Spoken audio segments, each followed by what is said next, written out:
Hello! Tayo magluto ng utong na naman. Kahapon, ang halo niya ay alugbati galing sa aking garden. Ngayon, ang halo niya naman ngayon ay talbos ng kamote at saka kalabasa and parya.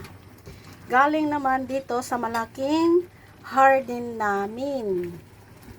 Dito sa city.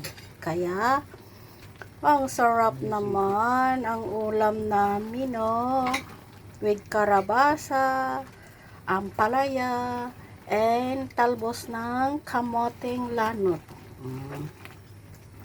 Kahapon ay alugbati ang halo niya. Galing sa aking maliit na farm.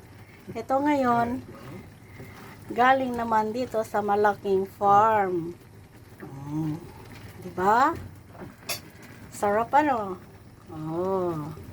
Yan, ulam namin ngayon. Yummy, yummy, mga katropa. Kain na tayo. Very, very delicious and a lot of vitamins. See?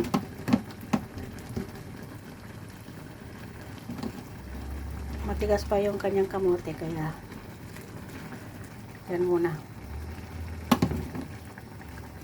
Yan, ang kamote, tsaka balaan utog.